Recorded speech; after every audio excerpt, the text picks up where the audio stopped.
Loh, Pak RT lah kok kesini Pak? Pak guru saya ini. Vissuto con te, adesso si vivrò con te.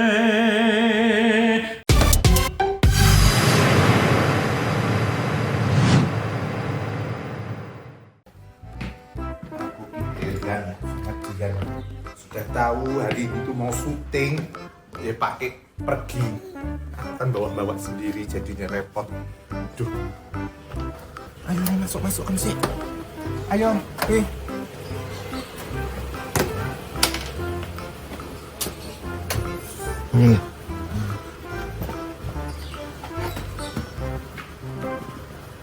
Sudah ya guys, nanti ikutin saya loh ya. Ini hari ini saya mau syuting tapi sendirian, asisten saya pergi. Aneh kok orang itu tuh. Sudah, nanti sampai ketemu di lokasi ya guys. Sudah dia.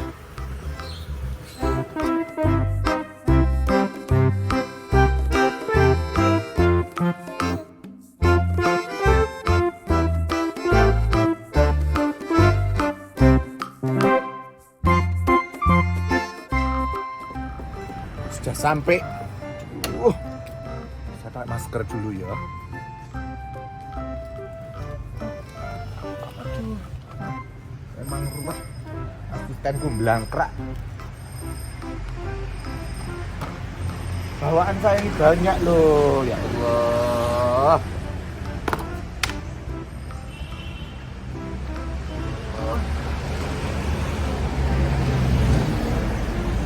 Gimana lo ini? Susah loh aku bawanya.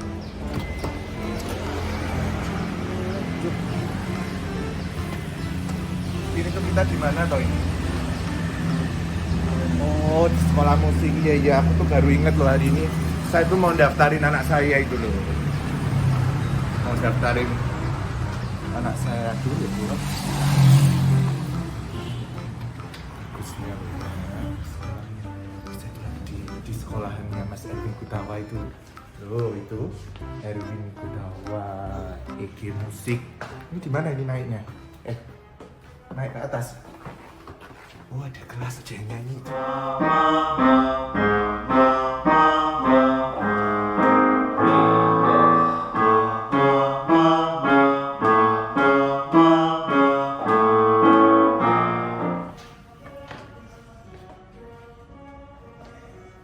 Suaranya kok.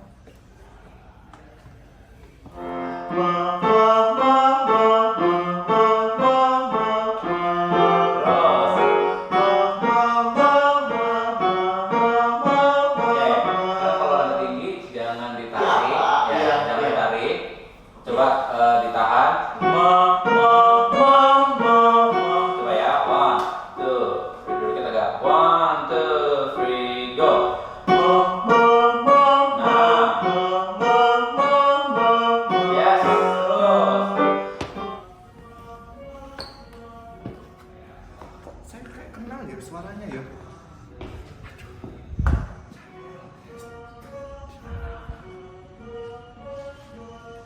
Saya tahu suaranya kok.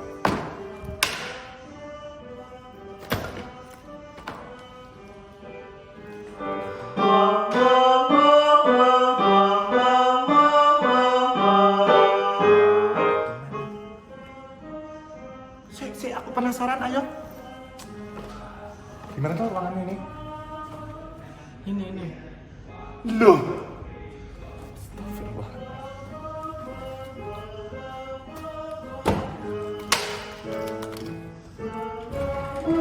Yang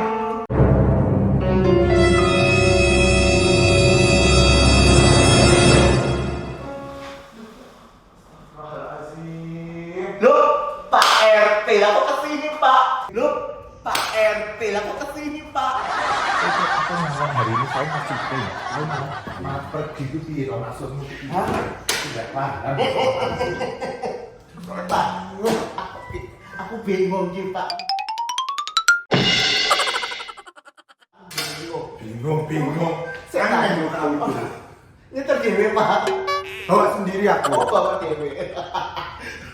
Aku Bingung. mau syuting loh, ini aku mau syuting. Anak jadwal syuting.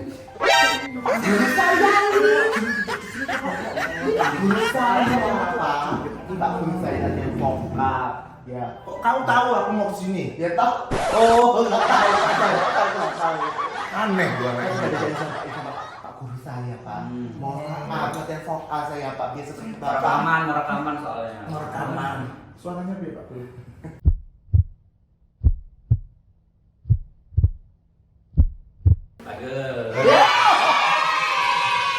Sekolah sini ya sekolah sini. Enggak, saya cepetin aku episode. Oh, oke. Berubah menjadi Syuting dulu saya ya, sebentar. Hai everyone, akhirnya nih loh, Eja tadi kan udah jauh-jauh Pak RT membawa saya ke sini kan, akhirnya untuk berjumpa sosok kakakku, terus guru ya kan, terus apalagi nih sekarang saya lagi ada di tempat kerjanya, Tempat kerja. Di rumah kedua. rumah keduanya. Jadi beliau sekarang menjabat sebagai apa ceritanya? Ceritanya sebagai ketua jurusan vokal di Ketua jurusan Erwin vokal. Gutawa Music Tuh School. kan. Mas Erwin, saya lagi duduk di sini Mas Erwin. Mungkin saya nanti boleh dapat sekolah kelas di sini Mas Erwin. Sekolah. Age boy. Eja. Ya Ya Allah. ampun, Ja. Akhirnya, Ja. Astagfirullahaladzim. Ih, Ketemu Terakhir lagi kapan ya? ya? Ih, lama banget lah itu The Star itu. Terakhir itu. Itulah ya. Bukan Iya dong. Bisa lagi boy ikut dong. Yang konser apa? Pop. Oh iya, Star yang apa? oh iya kan dia coach saya. Coach. Yang waktu itu nyanyi seriosa ya ini coachnya ya kan. Ya Allah Age boy, gimana ini menghadapi masa yang begitu merumitkan ini? Apakah berdampak juga pada sosok seorang Gabriel? Kalau untuk off air pasti ya. Kayaknya hampir semua musisi penyanyi tuh off airnya stop dulu kan. Berduka gitu. ya? Berduka dulu. Tapi kalau untuk ngajarnya awal-awal sih memang agak sedikit apa ya, masih nggak mau deh untuk online gitu. Masih belum mau untuk online gitu. Terus tapi tiba-tiba karena murid dan orang tuanya sendiri yang ayo kak gitu, kita mau gitu. Karena akhirnya saya sama teman-teman yang lain membuat satu metode baru untuk ngajar online. Karena gini, nggak mau juga online ini dijadikan sementara gitu. Maksudnya kan kita belum Oke. tahu nih, belum tahu kapan berakhirnya Betul. kondisi ini. Terus bisa dibilang yang tadinya kursusnya tatap muka terus dipindahkan ke online, ya sementara online enggak, kita nggak mau sementara gitu. Jadi kita menghilangkan kata itu, jadi makanya kita membuat satu metode baru. Yes. Bahwa kualitas yang belajar di online dengan tatap muka itu sama bobotnya. Oke. Gitu. Jadi ya inilah masih belum terlalu belum terlalu bisa sekualitas tatap muka, tapi paling tidak kita yaitu tadi menghilangkan kata sementara supaya kita nggak terlena Betul. online ini. Jadi ya, dua-dua juga dibikin serius gitu yes, ya. Gitu Oke. ceritanya. Cuman gini loh, kan kadang kalau kita apa ya istilahnya, kita berbicara lewat online itu kan kadang sometimes itu masalah connecting dan lain-lain itu kan ngeganggu gitu loh. Itu jadi problem ke anak-anaknya nggak? Jadi gini, sekarang kan ada tagline manusia berencana selain Tuhan wifi Yes. yang menentukan. Ya kan? Nah, jadi gini, kalau di kami di Erwin Gutawa Music School ini memang kantor tetap buka, sekolah tetap buka, tapi hanya untuk pengajarnya. Oke. Kalau misalnya mau mengajar bisa bisa datang ke sini, kan maksudnya sini fasilitas wifi-nya kenceng pastikan gitu. Nah, kalau misalnya di rumah juga ada wifi, kalau misalnya mau pakai ya monggo silakan. Gitu. Oke. Cuman kan kita berusaha dari pihak kami tuh untuk membuat wifi-nya tuh kuat gitu ya. Oke. Tapi kita nggak tahu juga kondisi Di rumah ya kan ya, gitu. benar. Ada yang mungkin memang di daerahnya belum terlalu bagus gitu kan. Jadi ya kadang-kadang gitu. Jadi kita kan satu kelas itu 50 menit Oke. durasinya. Ini udah menit ke-40 nih. Tiba-tiba nge-lag nih. Nge-lag ya. Kenapa ya kayak gini. Halo, dia diem aja. tiba-tiba ada yang WhatsApp, Kak, wifi kita mati. Yes. Jadi kita utang 10 menit gitu Yeah. kan. Nah, tapi awal-awal karena anak-anak juga anak-anak sekolah kan online juga Betul. kan gitu. Jadi mungkin ya orang tuanya juga akhirnya mengusahakan bagaimana supaya lancar gitu kan. Ya sampai sekarang sih bersyukurnya udah pada semangat gitu walaupun online itu semangat karena apa kita kasih PR juga gitu kan tanpa mengganggu tugas-tugas sekolah formal mereka kan juga banyak kan gitu. Jadi anak-anaknya juga yang awalnya ya udahlah online tapi akhirnya karena makanya aku bilang metodenya ini tuh harus sesuai supaya si anak juga merasa bahwa oh ya emang kita juga tetap harus belajar Biar berlatih merekanya gitu. juga oke. Ya cuma masalah koneksi Yes, itu aja. itu sebenarnya kerasa banget sih sekarang ini. Terus gini Eja mau nanya nih, sekarang kan AG Boy lebih banyak menghabiskan waktu di sini atau memang secara dari ini mulai di sini dari kapan AG Boy? Ini itu tahun bukannya 2018 Januari. Oke. Jadi waktu kita 2017 DA Asia itu kan di karantina. Nah, kalau Eja ingat aku hilang beberapa hari, bukan beberapa hari, misalnya satu hari itu ada yang hilang gitu ya, tiba-tiba nggak ada gitu. Nah, itu aku karena lagi meeting untuk meeting kurikulum sekolah ini. Oke. Gitu. Jadi emang 2017 akhir tuh di saat aku sedang stres ya untuk Stres untuk bertanding di Asia. bersanding dengan juara-juara ini gitu ya kayak aduh harus belajar ini belajar itu aku juga harus ngurusin kurikulum ini harus rapat harus apa segala macam karena harus buka di Januari 2018 gitu. Nah akhirnya izin gitu ya ke pihak Indosiar terus ke itu LO kita si benar. 3 serangkai itu itu issue. jadi aku udah bilang pokoknya Nawa, Ayu, Tessa aku mohon maaf kalau iya kan nggak apa-apa gitu. Nah tapi pokoknya intinya kalau masih bisa dibagi waktunya gitu kan. Nah, dan bersyukur sekali Mas Erwin juga sangat mengerti gitu. Dia mensupport juga. Nah 2018 kita buka, sekarang masuk tahun ketiga gitu kan. Jadi ya inilah Mas Erwin juga ingin tuh aku merekrut guru vokal ya. Untuk vokal tuh merekrut guru-guru yang memang dia pelaku panggung. Karena memang visi dan misinya adalah kita membentuk anak-anak atau siapapun yang latihan di sini itu memang sebagai penampil gitu, solois gitu. Ya jadi bukan karena kan ini kursus bukan kalau misalnya mau yang belajar secara ini ya di tempat yang lain yang sekolah formal gitu kan. Jadi mereka dididik benar-benar untuk jadi seorang pemain panggung. Iya, gitu. Karena nggak jarang banget itu. Iya nggak segini. Banyak sekali sekolah-sekolah kursus vokal atau musik itu di tempat lain gitu ya. Tapi ya kita masing-masing punya dapurnya sendiri, punya metode sendiri, punya kurikulum kita.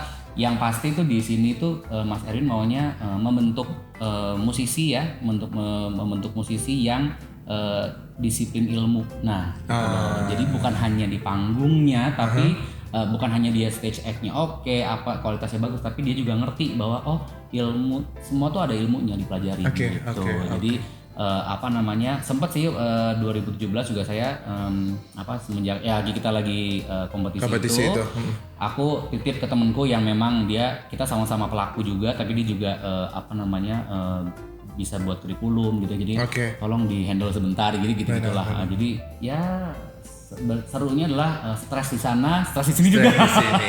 Cuman di sininya kan seru ya untuk membangun sesuatu untuk dari nol. Yes, untuk istilahnya di sini jadi tempat buat menghasilkan anak-anak yang berkualitas dan pengalamanku ngajar kan sebelumnya dari tahun 2002 tuh aku kan cuman ngajar aja. Di mana gitu? Di Elva Music School waktu itu namanya. Itu dulu aku kursusnya dari kecil umur 8 tahun di situ. Akhirnya ayo training jadi pelatih mau nggak jadi guru gitu. Nah tapi kan cuman sebagai guru. Nah kalau di sini bener-bener dari nol bikin ya aku berdua sama temanku bikin kurikulum kayak kayak gini ya gitu kan. Jadi wah macam-macam. Jadi bener-bener membangun dari nol bersama Mas Erwin dan teman-teman yang lain tuh ya beda rasanya, emang stres tapi nggak apa deh, ini mungkin tantangan selanjutnya gitu kan. Betul. Aduh, AG Boy ini kan sebenarnya berangkat dari Sebenarnya awal tuh solo dulu apa tergabung sama grup yang Jadi itu. awalnya tuh kalau untuk nyanyi banget ya Pak, ngomongin nyanyi gitu ya. Awalnya tuh 2003 aku tuh dari kecil kan sama almarhum Elva Sesyoria. Oke. Terus ikut paduan suara di Elva juga untuk kompetisi di luar negeri gitu Oke. kan. Nah itu kita kompetisinya ikut dari tahun 2000 sampai 2008 untuk kategori pop dan jazz. Oke. Nah di perjalanan itu pun jadi biasalah wedding singer gitu kan, nyanyi di kafe kecil dibayarnya 75.000 ja. banyak Dari banyak loh zaman itu ya. zaman itu aja 20.000. 20.000 ja. 20.000. Wow, tapi lama nggak? Aku dari jam 8 sampai jam 2 malam. Lama itu dari jam 9 pagi sampai jam 5 sore. Tapi kan sekarang kan buah itu hasilnya kan luar biasa. Tapi emang pada saat itu tuh pada masih kayak bisa menghasilkan duit walaupun itu kayak ini duit kita sendiri gitu kan. Nah, jadi itu wedding singer. Terus 2003 baru mulai pertama kali ketemu sama Mas Erwin. Itu pertama sih untuk jadi guide vokal. Jadi ada waktu itu beliau bikin aransemen. Terus butuh guide vokal nih gitu kan. Oke. Terus katanya buat dikirim, buat didengerin Julio Iglesias. Itu cuma gini, hah? Oke, gitu. Ini lagunya Kus Plus yang Why Do You Love Me kan bahasa Inggris kan. Dulu tuh mau ceritanya tuh labelnya mau nyanyi si penyanyinya Julio Iglesias. Wah, ayo deh Mas gitu kan gitu dah. Yang paling enggak Julio Iglesias pernah dengerin suara aku. Walaupun dia gini, ini siapa sih gitu. Gitu. Nah, habis itu langsung diajakin sama Mas Erwin untuk gabung jadi backing vokalnya. Okay. Nah, dari 2003 sampai 2009 sama Mas Erwin, yang lain juga Andi Rianto, Andi MS gitu kan. Nah 2010 mulai coba ya, berani nggak ya, maksudnya mencoba untuk di luar comfort zone, audisi musikal. Oke. Nah memang yang pertama yang membuat juga Mas Erwin gitu kan, musikal Laskar Pelangi, tapi itu kan harus ya nggak tahu malu ya, maksudnya kayak acting, iya kan gitu, acting jadi apa harus mau iya kan, harus banget. Saya jadi Pak RT. Nah itu jadi benar-benar mencoba. Oke deh, coba. Nah dapat peran di situ. Okay. Nah dari situ mungkin bukan mungkin sih, saya yakin banget ada, karena kita itu pertunjukan itu 1 bulan full tiap hari ya. Pasti ada orang atau promotor atau IO atau siapapun itu yang menyaksikan, terus akhirnya mungkin wah ini bisa nih dicoba. Jadi nah dari situ terbukalah jalan untuk jadi solois gitu. Oke. Nah dari 2010 terus mungkin Mas Erwin juga melihat bahwa bisalah dikasih spot nih G-boy gitu kali ya gitu. Akhirnya mulai dari situ sampai sekarang jadinya memang awalnya solois lah. Oke. Ya untuk karir sebagai di industrinya tuh memang solois. Tapi gabung dengan Libero itu 2014.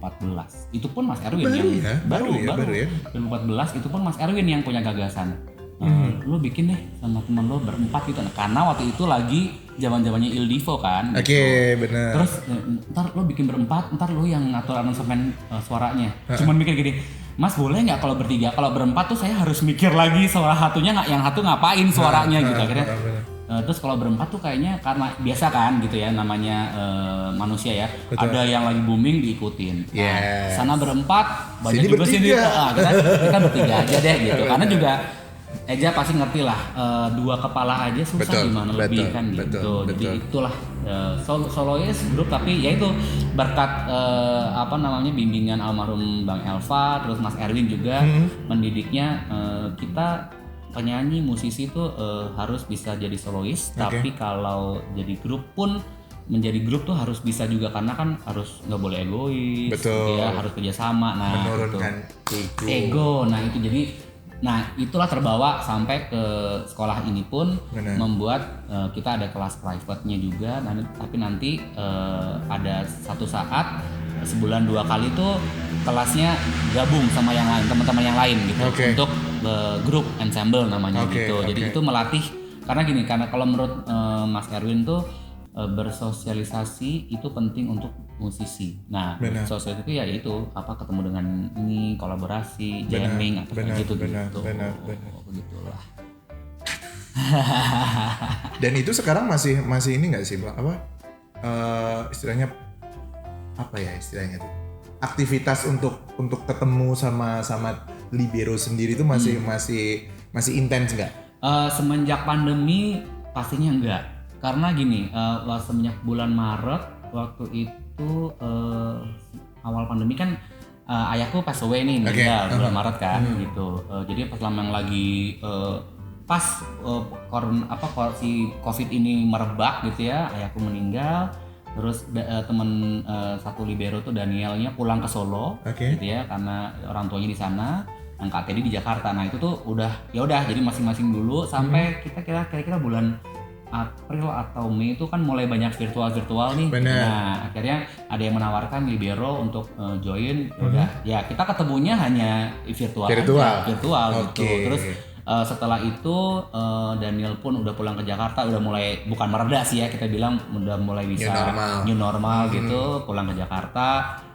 Waktu itu mau ada off air, kita juga off air ini yakin nih udah berani orang gitu kan, gitu ya udahlah gitu. Akhirnya memang mungkin si penyelenggara juga ragu-ragu, akhirnya depending dulu Mas, ya nggak apa-apa. Jadi memang dari berapa bulan ya, 5 bulan atau 6 bulan ini belum pernah ketemu gitu, karena emang udah ini banget ya. Iya udah nggak berasa ya kan, emang semuanya sih sekarang kita nggak bisa apa ya istilahnya dibilang kita mau apa itu juga memang terhambat kan ya.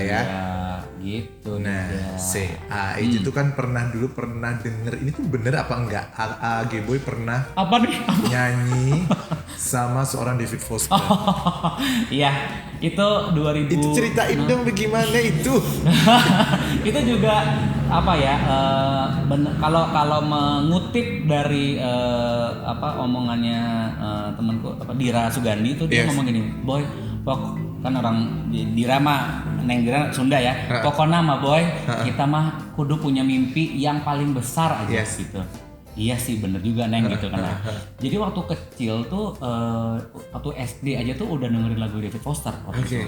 Jadi yang lainnya mah lagunya apa gitu ya, kita dengerinnya lagunya siapa gitu. Nah terus nggak pernah punya bayangan sebelumnya. Nah semenjak udah mulai itu nyanyi di kafe kan, mau nggak mau kan kita jadi nyobain semua lagu kan gitu. Nah terus oh iya lagu-lagunya David Foster dinyanyiin, terus orang-orang juga banyak yang tahu. Nah pertama kali David Foster bikin konser yang Hitman atau David Foster and Friends aku lupa, itu tuh aku beli DVD-nya waktu itu kan, ada DVD-nya, aku beli tuh. Gila ya keren banget ya, itu kan karena juga mulai mulai dewasa, terus mulai tahu juga seru iya aransemen gini-gitu ya gitu, industri musik tuh begini nah. Betul. Itu cuma gini, wah gila ya bagus banget ya aransemennya ya gitu. Nah cuman ya mimpi-mimpi kayak ya gimana sih ya, cuman kayak kapan ya kayak gitu. Nah 2016 jadi ini bukannya bersyukur di atas penderitaan orang, enggak, sama sekali enggak. Ini sahabat. Jadi Pak Peter Gonta, duta besarnya Polandia waktu itu Warsaw, beliau mau buat konser kemerdekaan di sana. Karena kan beliau juga sahabatan sama David Foster kan. Nah, yang berangkat dari Indonesia adalah Lea Simanjuntak, Dira Sugandi, dan almarhum Mike Mohede. Nah, terus Mike udah dipanggil duluan kan, gitu kan. Jadi sebelum konser itu gitu, pastinya kita semua bersedih. Nah, saya dihubungin tiba-tiba sama seorang untuk Pak Peter Gonta cari penyanyi cowok yang dia cuman kuncinya dia adalah syaratnya adalah yang bisa nyanyi lagu The Prayer. Saya cuma The Prayer ya bisa sih Mbak gitu. Ya udah bisa nggak, bisa tanggal sekian atau tanggal sekian. Nah kebetulan di tahun 2016 itu lagi persiapan drama musikal Katulistiwa. Itu lagi intens banget tuh. Terus aku pikir ini kan buat siapa gitu ya, di Jakarta gitu. Oke ya, tanggal sekian sampai tanggal sekian gitu. Itu yang menghubungin aku namanya Mbak Inet. Mbak Inet tuh stage director gitu. Hai Mbak Inet. Tanggal sekian sampai tanggal sekian ya Boy gitu. Oh iya Mbak, di mana gitu? Di Polandia. Bercanda Mbak gitu. Karena malam-malam telepon jam, ya seorang Mbak Inet mungkin baru punya waktu jam 11 malam gitu ya. Jadi jam 11 malam. Polandia Mbak, udah bisa apa enggak? Ya tunggu dulu Mbak, ini saya juga ada jadwal soal latihan gini. Udah pokoknya tanggal sekian berangkatnya H-2 pulang gitu. Oke, ntar dihubungi lagi dah. Siapa ya? Apa ya? Acara apa? Tiba-tiba besok paginya telepon. Jadi gini loh boy, dia ngobrol-ngomong ngejelasin bahwa terlepas dari kepergian Mike, tapi memang Pak Peter nih lagi cari yang cepat lah, maksudnya untuk kontak. Aku juga waktu itu belum masuk manajemen, jadi masuk sendiri kan. Jadi pokoknya syaratnya lu bisa jadi the prayer. Ya, gue juga bilang sih sama Pak Peter, ya boy bisa Pak, gitu kan. Akhirnya, oh yaudah Mbak, emang acara apa? Yaitu acara konser kemerdekaan sama David Foster. 1, 2, 3, 4, 5 kayak gini. Boy, David Foster Mbak gitu. Lo kenal sama David Foster nggak? Dia ngomong gitu lagi. Lo kenal nggak? Gue mah nggak kenal. Gue tahu doang. Gitu. Ya udah, pokoknya kalau lo bisa kita langsung lo ke kantornya promote IO-nya untuk kontrak apa gini. Hah? Itu masih kayak. Hah? Nah, aku ke sahabatku Mbak Emma nih, Mbak Emma. Gitu. Mbak lagi tidur. Mbak. Kenapa? Aku ditelepon ini kayak gini. Jadi berdua sama-sama mau cengeng, cuman kayak kok aneh juga ya kita berdua gitu. Maksudnya kayak apa ya, sesuatu yang di luar pemikiran tiba. Ya udah akhirnya beneran ini real apa enggak, akhirnya ya aku bilang akhirnya yang membuat aku yakin adalah seorang Pak Peter Gonta nih dubes itu telepon.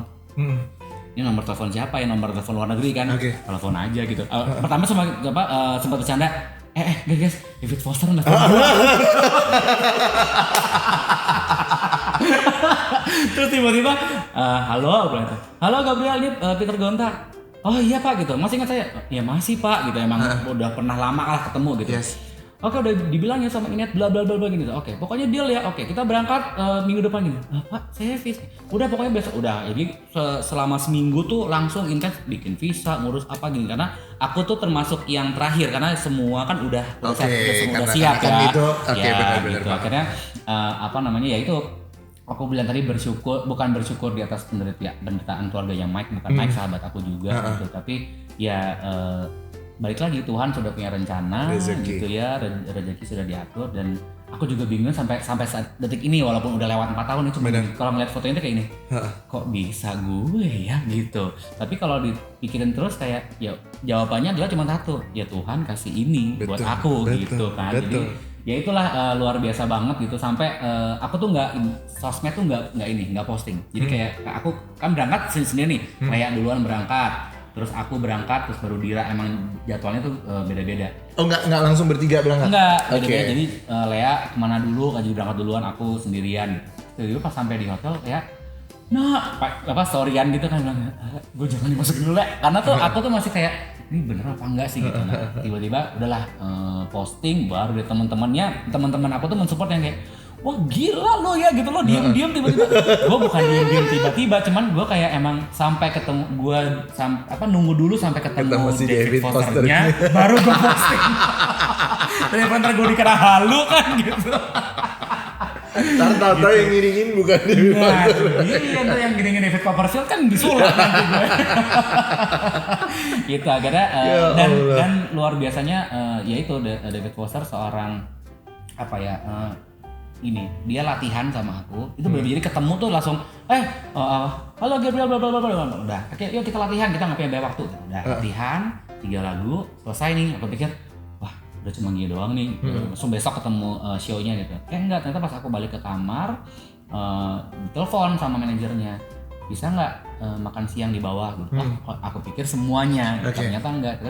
Jadi sepertinya mungkin David Foster tuh ngajak intimate sama penyanyi-penyanyinya, ngobrol panjang lebar ya dengan bahasa Inggris yang was-wesos ini gitu ya gitu. Tapi bawa kamus tapi ya nggak tahu gimana mendadak, karena mungkin kaget sama tegang, mendadak lancar. Ya itu sih kebiasaan begitu sih.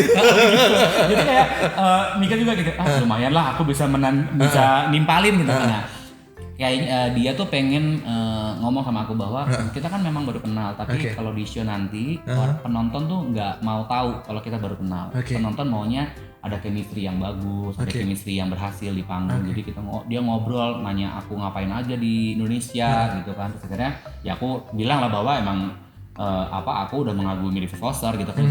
Dia nanya gimana bisa anak kecil udah bisa suka lagu saya. Ya saya nggak tahu, mungkin karena guru saya almarhum Elva Sessioria aku bilang gitu kan. Akhirnya udah ngobrol panjang, lumayan lah sekitar 1,5 jam. Nah itu dia pengen tuh oke lah, dibilang oke mungkin saya bisa dibilang bintang besar gitu ya.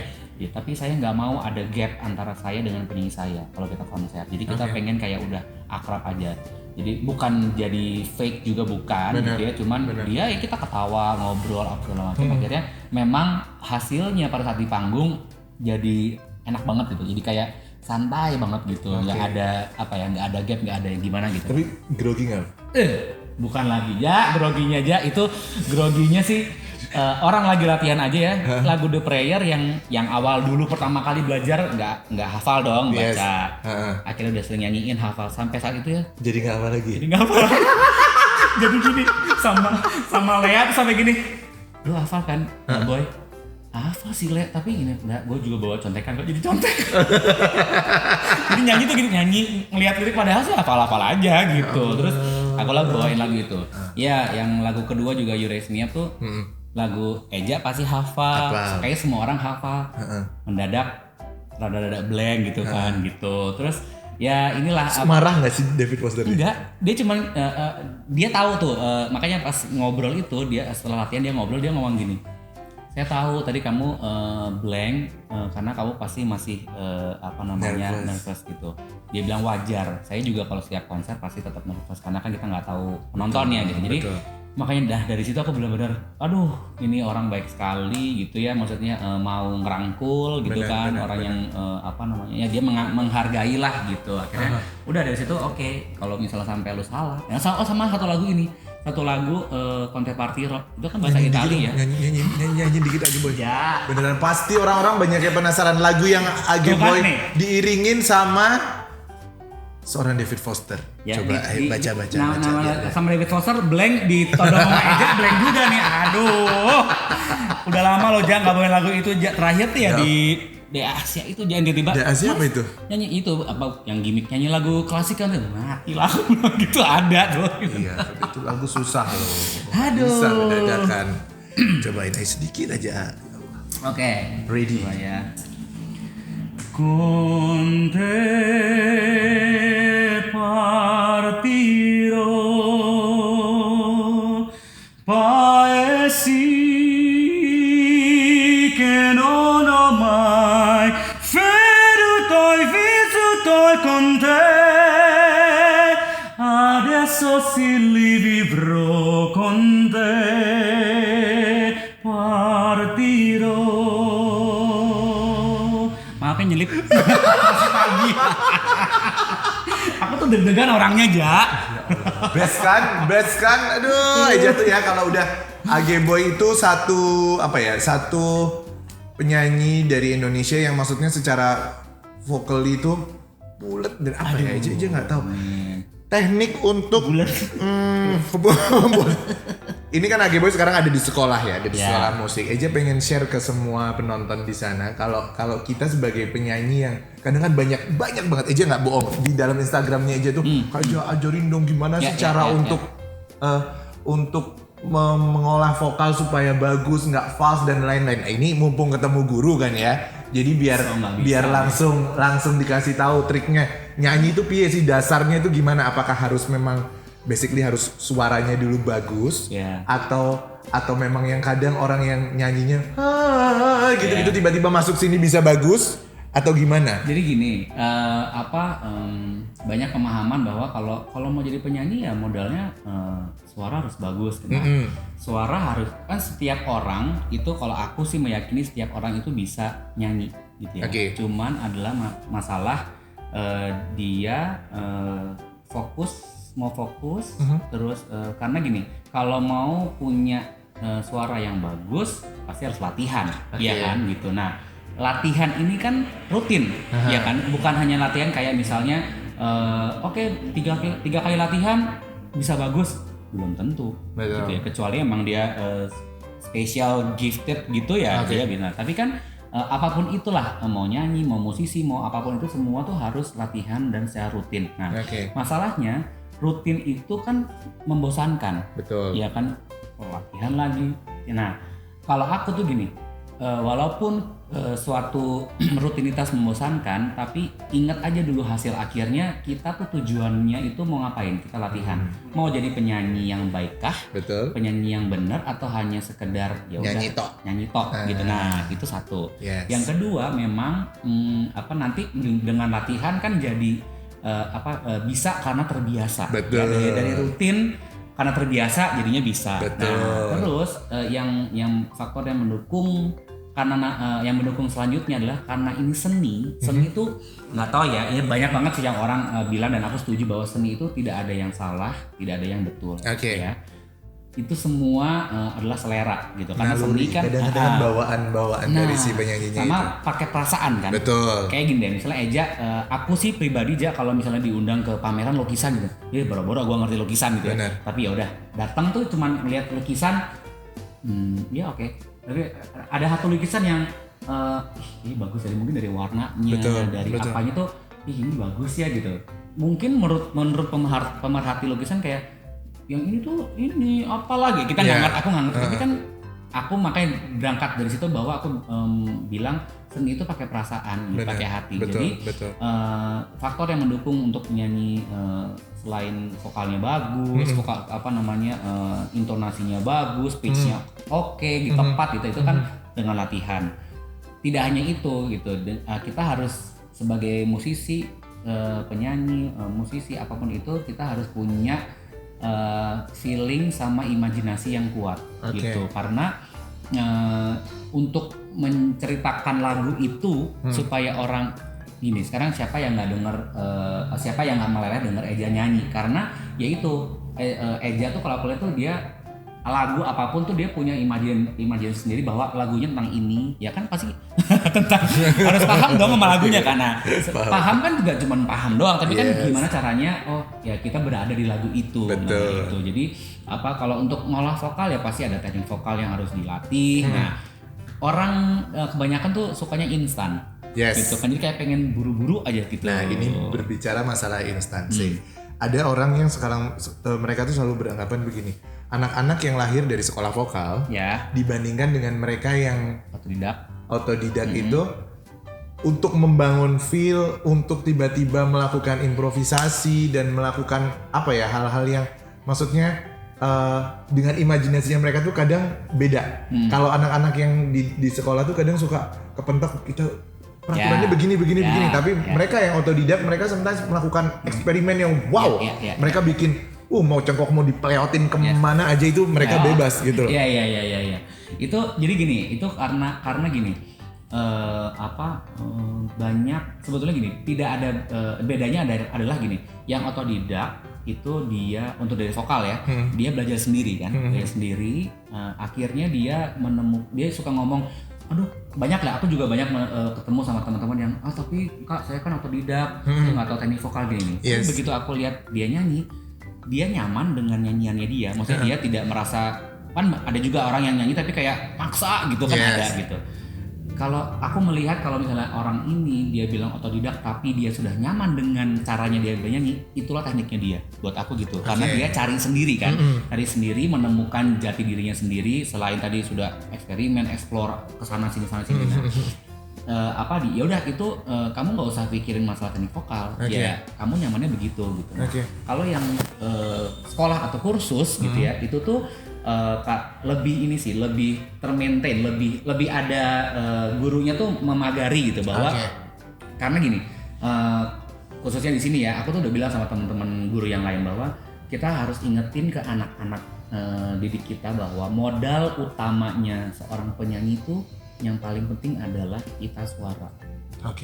Kita tuh nggak tahu, suara kan nggak ada bentuknya. Betul. Ya kalau pianis, gitaris, itu kan tangan jarinya nggak boleh asam urat, nggak boleh kenapa-kenapa gitu. Nah, kita suara nggak ada bentuknya, makanya aku bilang kita harus harus sayang dulu sama pita suara. Gitu ya. Memang kita harus punya imajinasi lagi dari suara tuh apa ya? Kita harus punya bentuk suara, kita bayangin sendiri suara tuh begini. Nah, itu baru kita bisa melatih vokalnya. Nah, setelah itu, karena mungkin ya anak-anak didik ini tuh merasa bahwa kita kan les, ada gurunya, sama kayak di sekolah, nggak boleh ini nggak boleh itu, padahal mereka ya harus diingetin bahwa ini tuh berkesenian, ayo justru kita itu memaintain, kita menemani, membimbing, melatih, tapi masalah explore kamu juga harus berani gitu. Nah itu yang memang sampai saat ini tuh banyak yang tapi kata guru aku, kata guru aku gitu. Kan sepertinya begitu. Jadi makanya terkesan anak-anak yang mereka sekolah itu teknik banget gitu loh. Beda sama anak-anak yang mereka otodidak tuh kadang di atas panggung tuh mereka bener-bener kayak yang free, bebas banget nyanyi. Makanya. Bebas mereka, dan kadang memang Eje nggak tahu, Age Boy setuju nggak kalau Eje bilang mereka yang otodidak itu sometimes secara karakter itu lebih kuat dibandingkan mereka yang dibentuk. Iya, makanya kan? Karena aku bilang karena dia otodidak, dia cari referensi sebanyak mungkin, belajar sendiri, akhirnya dia nemuin ini karakter aku begini. Nah, sebetulnya kalau menurut aku tuh pelatih yang baik adalah tidak menentukan karakter yang berbeda bilang ya. Karena masing-masing manusia tuh dikasih hati, dikasih jiwa, dikasih perasaan tuh sendiri-sendiri sama Tuhan, iya kan? Kita kan beda nih. Nah, jadi biasanya aku tuh mengeksplor gini, suara coba kamu nyanyi dulu. Nah, dilihat berapa periode gitu, ternyata emang dia tuh karakternya begini. Ya udah, kita hanya melatih teknik untuk supaya vokalnya tuh lebih gigit gitu, lebih ajak gitu, lebih dan dia tidak menyakiti pita suara. Tapi kalau masalah karakter, aku sama sekali nggak pernah kayak jangan gitu nyanyinya, gitu gini, enggak. Kalau jangan gitu gini tuh kesannya itu aku memaksakan. Nah, jadi aku selalu pancing, kamu menurut kamu sendiri coba dari improvisasi deh, kamu maunya gimana? Dia itu kan memancing kan, memancing dia supaya kasih PR lah gitu. Pokoknya lagu ini harus ada improvisasi ala kamu gitu. Nah, itu dari situ aku berusaha untuk karakternya dia suaranya begini, kita sesuaikan. Nah, nanti lama-kelamaan dia akan ngebentuk ini tuh karakter kita tuh, jiwa kita tuh begini gitu. Karena masih banyak juga mohon maaf banget, masih banyak sekali yang guru-guru yang nggak boleh gitu, gini lah, nggak boleh gitu gimana, orang kita beda kok perasaannya kan gitu. Sebenarnya tuh makanya aku bilang kursus itu memang sama ada gurunya, tapi guru itu ya melatih, membimbing gitu ya, namanya memagari lah supaya jalannya. Tapi sebagai media bantuan kali ya.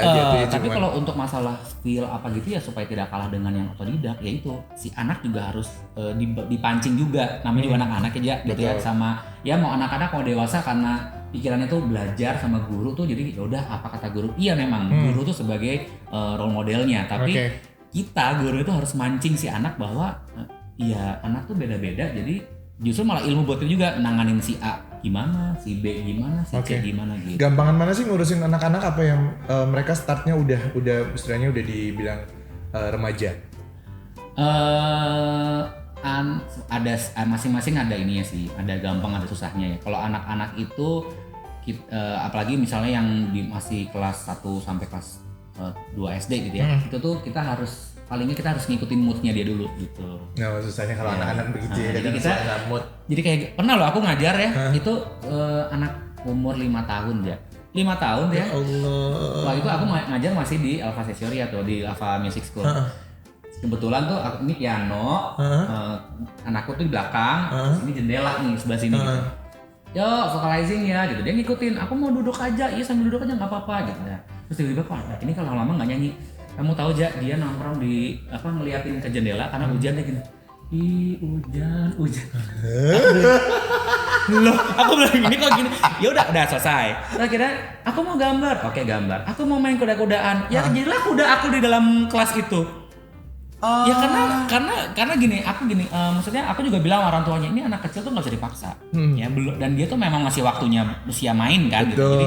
Jadi nanti 5 menit ya, 5 menit tuh berapa kak, dari situ sampai ke angka 2 gitu. Oh iya, nanti dari situ kita nyanyi ya, iya 5 menit udah bertahan, itu udah alhamdulillah banget tuh 5 menit bertahan. Tiba-tiba aku mau itu loh kak, kupu-kupu apa gambar gitu. Aduh, mana gua nggak bisa gambar lagi deh. Jadi gambar bareng itu aja nih Ja, itu tuh bisa 10 menitan gitu kan. Ya Allah. Nanti habis ini kita nyanyi lagi, belajar lagu setengah. Udah 10 menit, nggak ada lah gitu. Kak, aku besok mau naik kuda loh kak, aku sama papaku suka naik kuda-kudaan gitu, papa naik kuda. Terus gitu terus. aku mau naik kuda udah. Iya, oke. Ya udahlah aku jadi kuda-kudaan dulu. Jadi kalau untuk yang di bawah 6 tahun tuh mungkin kita jadi agak sedikit ini ya. pengasuh aja. Tapi sih seru gitu karena jadinya gini. Nah, kalau yang remaja biasa namanya remaja ABG kan disuruh apa kayak malu-malu, terutama perempuan kayak malu-malu, terus kayak apa gitu. Pokoknya ngomong tuh sekenanya gitu kan.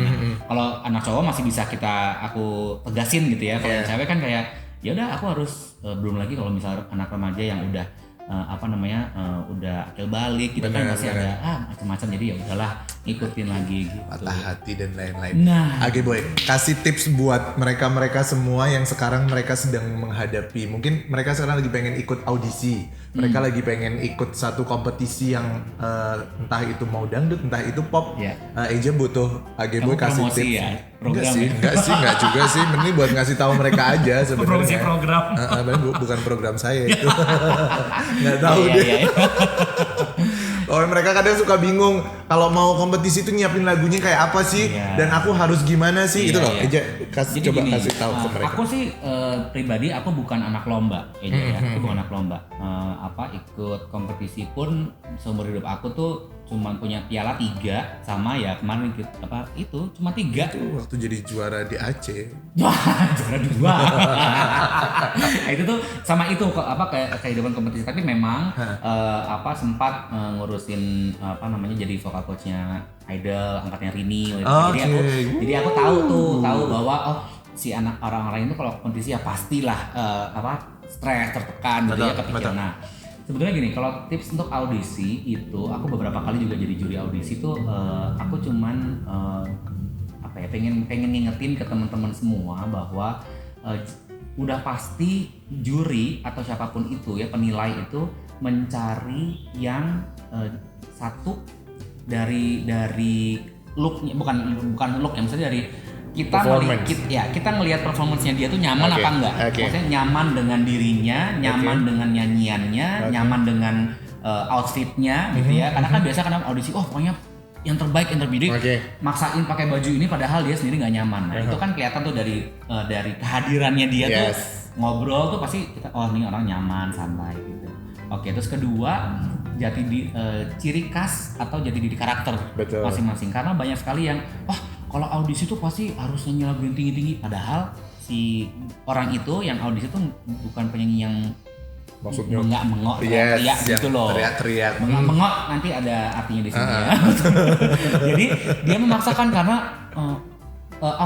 overthinking karena juri sukanya yang teriak-teriak gitu enggak. Jadi pesanku carilah karakter yang memang kamu. Jadi apa adanya aja gitu. Dan karena dari apa adanya yang peserta audisi dia nyaman, dia bisa nyampein walaupun suaranya mungkin bisa dibilang audisi tahap pertama mungkin suaranya ya biasa, bukan biasa aja, standar. Tapi kalau hatinya nyampe gitu ya, nyampe ke juri pasti akan bisa gitu. Walaupun memang pasti akan dicari faktor X. Nah, ketiga orang tuh karena dicari faktor X itu ya, orang jadi kayak apa ya, gue mesti ngapain ya, jadi tiba-tiba dia bikin gimmick-gimmick sendirilah yang begitu. Kalau nyanyi biasa, tapi kalau ngomong manja, padahal enggak juga. Jadi supaya namanya itu kan usaha itu nggak apa-apa banget usaha untuk menarik para juri ya. Gitu. Juri ya. Nah, tapi pokoknya yang pasti adalah udah satu nyaman dengan dirinya sendiri, nyaman dengan lagunya, nyaman dengan vokalnya, gitu ya. Sama ya udah tidak usah harus mencontoh yang misalnya nih yang lagi angkatan sebelumnya itu suara vokalnya begitu diikuti. Disama-samain plagiat jadinya. Jangan karena namanya manusia itu pasti akan membandingkan. Betul. Jadi orang akan kok sama sih ya, gue mendingan milih si itulah ya jelas udah terkenal duluan daripada ini. Nah padahal dia itu nggak gitu nyanyinya, itu banyak banget ya. Jadi jadilah diri sendiri udah pasti nyaman. Itu nyaman yang suka dilupain sama termasuk saya juga, nyaman apa enggak sih sama kehadiran kita pada saat itu gitu. Karena kalau udah nyaman hatinya akan keluar, akan sampai ke pendengar. Ke pendengar ya. Luar biasa. Jadi ini tips buat kalian semua yang mau ikutan audisi ya deket-deket ini. Tipsnya standar. Ya ini pasti mereka akan dengerin banget karena mereka butuh. Iya. Sebentar, saya nyalain ini dulu. Kok mati ya ini ya punyaku ya. Yes, sudah. Ageboy, terakhir dari Eja. Semua orang di Reza Talk itu selalu Eja tanyain. Kesuksesan menurut seorang Gabriel apa? Kesuksesan menurut aku adalah hal yang gini. Iya, Cak. Susah ya ngomongnya. Coba, Jadi gini. Jelaskan. Kesuksesan seseorang itu memang selain diri kita yang tahu, yang lebih besar adalah dari orang lain, gitu ya, gitu. Tapi kesuksesan yang kita bisa menilai diri kita sukses apa enggak itu adalah mau mendengarkan, mau menerima saran, kritik, pendapat dari orang lain, gitu ya. Karena kalau misalnya kita misalnya kita mengeluarkan single, gitu ya, yang lagu baru gitu. Ya menurut kita sih aman-aman aja gitu. Menurut keluarga kita udah pasti kalau kita mendukung. Pasti. Sahabat pasti mendukung. Nah, pasti. Yang harus dipertanyakan adalah orang-orang di luar sana yang nggak kenal sama kita. Gitu ya. Bagaimana mereka kasih pendapat, kasih saran, kasih komentar ya, dan ya kita bisa bilang netizen maha benar itu gitu ya. Itu sebetulnya kalau misalnya kita bisa mendengarkan dan kita mau menerima komentar, kritikan gitu ya, itu dan kita benar-benar memahami, lalu kita ya juga ya banyak yang menurut orang-orang yang nggak kita kenal kurang ini kurang itu. Nah kalau kita mau merubah, bukan kita merubah, maksudnya kita berusaha untuk mengevaluasi diri kita, itu kesuksesan itu akan kelihatan gitu ya. Jadi sukses itu banyak banget sih masalahnya, poin-poinnya yang harus dijelasin ya. Cuma maksud aku kalau kita udah bisa melihat, kita bisa mendengar, kita bisa menerima, dan akhirnya tujuan yang terakhir adalah kita bisa membuat si orang itu bahagia mendengar kita, gitu ya. Itu udah sukses. Itu kesuksesan. Kan kita nyanyi menyuguhkan sesuatu kan gitu. Kalau misalnya pendengarnya menerima, senang ya sukses dong berarti. Itu sangat kecil lah. Of course. Keren kan ya, udah clear banget hari ini. Eja senang banget pokoknya Eja hari ini ketemu sama orang yang orang gila. Benar-benar memberikan informasi, benar-benar memberikan ilmu buat kita, buat Eja pribadi mungkin, dan buat kalian semua subscriber dari Reza Talk.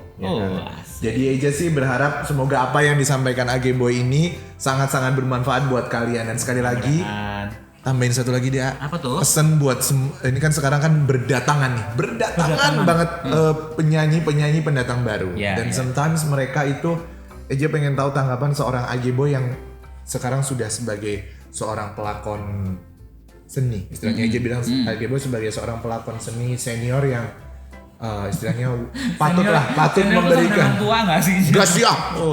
Kan senior itu juga usianya muda. Senior yang patut memberikan petuah istilahnya. Kadang ada mereka yang datang baru-baru ini membawa unsur star syndrome. Sedangkan Ageboy yang sekarang membangun itu dari nol. Ageboy kesana kesini bahkan berusaha untuk tidak show off untuk semua itu gitu loh. Dan Eja pengen sebuah statement penting untuk mereka semua yang datang, mereka semua penyanyi pendatang baru yang Eja tidak mau sampai ada istilahnya kata-kata star syndrome menghampiri mereka. Iya. Jadi gini, kalau dibilang banyak penyanyi pendatang baru gitu ya, aku pun termasuk pendatang baru di industri karena aku setelah 20 tahun baru punya single gitu ya, single solo nih gitu ya. Nah, aku juga merasakan bahwa berarti aku memang pendatang baru lah gitu ya, walaupun perjalanan udah panjang gitu, udah lama gitu ya. Nah, buat aku tuh gini, cuman satu yang membuat supaya kita tidak star syndrome atau kita diterima sama masyarakat luas atau orang sekitar kita dulu deh gitu ya, kita terima, itu kita harus jaga sikap attitude. Oke. Ya, jadi Selalu attitude number nah, one. itu nomor satu. Selain kualitas koka atau penampilan segala macam, itu attitude yang nomor satu. Karena apa? Duduk bersebelahan aja begini nih, belum tentu orang sebelah kita tuh nyaman sama kita. Benar. Ya kan gitu. Benar. Jadi sekarang masalahnya kekuatan sosial media pun itu Betul. mendukung ya. Betul. Jadi banyak sekali memang yang siapa sih ini orang followers juga cuma segini gitu kan. Nah, Yes. itu tuh seolah-olah dijadikan patokan. Yes. Padahal masing-masing orang tuh punya perjalanannya masing-masing. Betul, Kan? Jadi betul. untuk yang mau pendatang baru, mau yang sudah senior, apapun itu, cuman satu yang membuat kita para musisi itu akan awet, Abadi. gitu ya, akan abadi adalah satu attitude. Attitude ya. Oke. Tuh kan attitude-nya dijaga. Pokoknya apapun itu kalian semua mungkin calon-calon penyanyi di luaran sana yang sebentar lagi atau calon artis atau kalian siap-siap untuk menjadi bintang, attitude itu adalah nomor satu. Atau calon suami. Awas ya nggak ngundang ya. Gue diundang lah, jatuh jauh loh. Pokoknya Eja ucapin terima kasih banget buat Age Boy. Eja. Hari ini udah bawa Eja ke rumah keduanya. Buat Mas Erwin Gutawa juga thank you banget. Ini Eja pamitin ya, Om. Eja mampir ke sini. Nggak bilang-bilang tapi. Pokoknya thank you Age Boy sekali lagi, thank you. Eja. Buat kalian semua, jangan lupa di subscribe, di like, di komen, Yes. terus di share. Dan Age Boy akun-akun sosmednya apa aja? Akunnya cuma satu, Instagramnya. Cuma satu, enggak 10. yang satu, yang 9 fake account. Akun bodoh. Akun bodoh. Nah, di Instagramnya @gboy GABHOY. Yes. Nah, Tuh kan. ada satu lagi. Apa itu? Gboy_Rezalian cabang Kalimalang. Rezalian loh. Oh betul, dia tuh Rezalian abadi. Ya kan? Pokoknya thank you sekali lagi buat kalian semua yang udah nonton. Yeah. Dan jangan lupa untuk saksikan lagi episode terbaru dari Reza Talk dengan bintang tamu yang luar biasanya sekelas internasional seorang Gabriel atau Age Boy ya kan. Pokoknya next time aja jumpa lagi sama kalian Age Boy. Kita see you lagi nanti next time ya. Mudah-mudahan di lain Sukses, kesempatan. sehat. Amin. Sukses juga buat sekolahnya. Semoga masa pandemi ini cepat selesai dan anak-anak bisa tetap balik lagi ke sekolahnya ya kan. All the best. Sehat selalu buat kalian semua. Thank you. Age Boy, thank you. Dadah. Thank you.